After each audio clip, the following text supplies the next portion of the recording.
With the most recent expansion, Path of Champions also got its own overhaul. This is kind of considered Path of Champions 2.0, and part of that overhaul involves changing the way the progression system works within Path of Champions.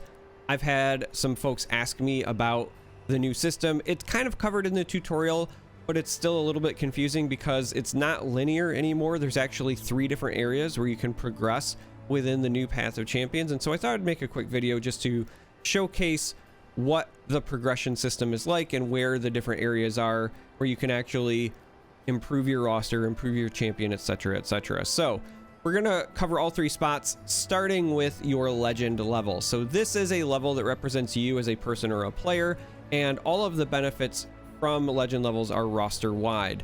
Here you can see up in the top left of my screen, I have this 5. This is my legend level along with my legend points. This tells me essentially my experience points towards my legend level.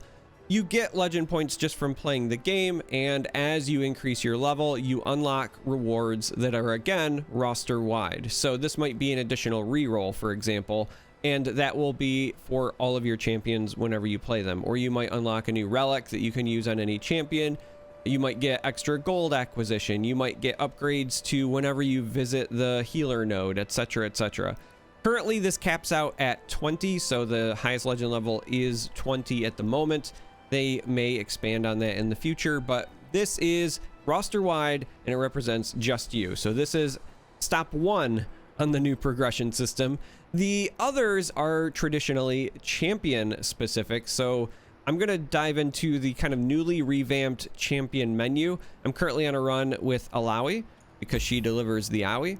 And so when you click on her icon, you can see that this is kind of the new champion menu, and I really like it because I think that it gives us a lot of insight. And if you're a new player, or if you're somebody who's only coming in to play Path of Champions, maybe you don't play traditional player versus player Legends of Runeterra, you get a lot of info here. So you can see the play style, whether it's, you know, easy, medium, hard, etc. You can see what relics are currently attached. You get a little bit of background on the character, which is also kind of nice if you're not coming from League, for example. But this is also where we can see our champion level and our star powers, and those are the other 2 progression systems. So I'm going to start by talking about the champion level. Champion level is this number here whenever you're on a champion. So for Alawi, my champion level is 5, and it tells me how much experience I need to hit the next reward. And then this right here tells me what the next reward will be. So if I click here, I can see all champion level upgrades, and you're going to notice that if you go all the way down, this currently caps at 30. So you have a legend level cap of 20, which is for you personally, and then every champion currently in Path of Champions has up to 30 champion levels. Now, just like the legend level, as you hit new levels, you get new unlocks, but these are champion specific. So here at the beginning of Alawi, we can see deck upgrade and health, deck upgrade. Whenever it says deck upgrade, it means specifically for that deck. So all of the champions have a starting deck. And in the case of Alawi, for example, when I hit level 3, my Buru Lookout within the Alawi deck now starts with a chain vest. Or when I hit level 4, Alawi will start with 30 Nexus health, and so on and so forth. And so as you level up, you can see that there are things like +1 revive. You get relic slots. So if I go back real quick, you'll notice that my Alawi had just 1 relic here. And so as you progress through, you can unlock more relic slots. And then they also upgrade. So like right now I have 1 common relic slot, but later on this can upgrade to a rare relic slot. Same thing with each of these. So a lot of cool stuff you can do, a lot of ways to progress a specific champion. So if you have a favorite, you can play the heck out of it and still have a lot of progress that you can make. Now, the other piece is the star level. So in the old Path of Champions, if you are coming from that, this is essentially your champion powers. And if you are new or you just don't understand it, essentially the way that you think about it is whenever you have a star unlocked for a champion, you get a new base power. You'll still get to pick powers as you're going through the game, but you get a base power specific to that champion. So my Alawi is currently a 1-star Alawi. And so if I click on star powers here, you'll see that I have this unlocked, Prophet of an Elder God, and it says when allies attack, spawn 1. Again, this only applies to Alawi. I don't get this when I'm playing other champions. This is champion specific. But if I click on star up here, this will tell me what my next power would be. So when I upgrade Alawi to 2 stars, I will get Test of Spirit as well. And that'll give me an extra starting mana, as well as this cool new round start ability. Now, as far as the actual progression goes, champion levels, much like your legend levels, you will increase as you play the game, but you increase when you play with that specific champion. So your legend level, as you play, that's just going to go up naturally. Your champion levels are going to go up naturally because you're going to get experience, but it's only for that champion. So if you want to level up Alawi's champion level, you have to level with Alawi. Makes sense. This is where the tricky part comes in. Star powers are upgraded with these specific shards.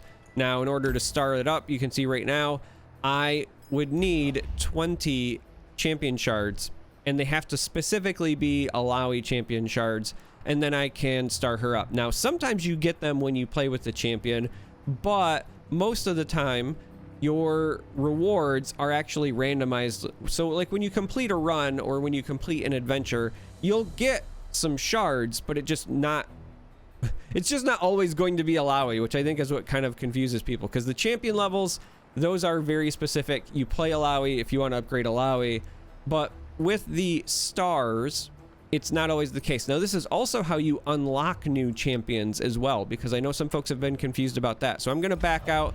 We're going to go to the champion switch, and here you can see all of the champions currently available in Path of Champions. But you might notice something, right? I've got Darius here, for example, who is not unlocked. Now, I own Darius, but that's not how you unlock Darius in the new Path of Champions. You unlock him by getting enough shards to do the initial unlock. So, for example, you have to get 30 Darius shards. Now, I've been playing, and as I said, when you complete an adventure, you get some random shards, and you've got some here for Darius, but not enough. So I kind of just keep playing the game. So naturally, over time, you're going to unlock every champion, but your powers, in terms of your star power, you can't, at the moment anyway, focus in on a single champion and be like, I want a 3-star Yasuo, for example.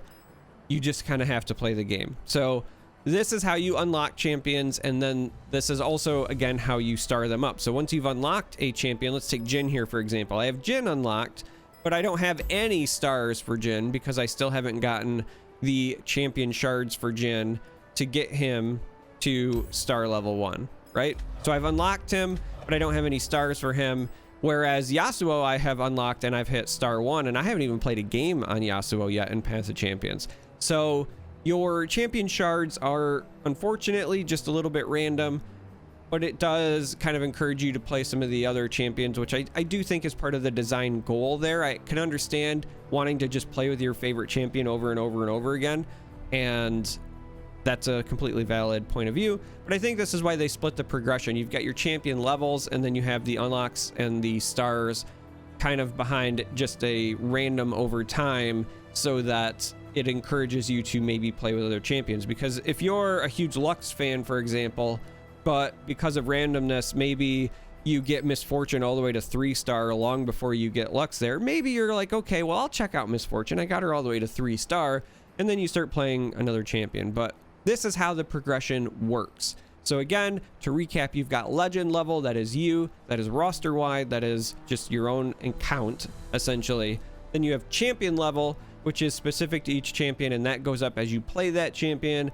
And then you've got champion stars, which is kind of distributed randomly. This is how you both unlock champions and upgrade their own personal powers. Now, there is one last thing that I want to mention. If you're watching this close to the release, then there are some quests that you can do to unlock some additional shards. Right now, there are, if they load, hey, there we go. There are some additional things that you can do where you can get champion specific shards, right? So there is some pretty cool events running where you can essentially get some legend level XP. You can get some additional vaults. Now, these vaults are different from your standard ones. These are Path of Champions vaults. And then again, champion shards. So you can unlock some champions a little more targeted with this process, but I do not know if this is going to be here permanently or if this is only part of the event. just worth noting that if you're watching this close to the Path of Champions overhaul, that there are some things that you can target. So with that being said, this is it for the progression explanation. Hopefully this helped you visualize it. Again, it goes through it in the tutorial, but because it's in 3 different places essentially, and it's 3 different types of progression, you've got your legend level, your champion level, and then the stars, I felt like just kind of walking you through it might be a little bit more helpful. So if you made it this far, thank you for watching. As always, I appreciate it. Hopefully this helped, and until next time.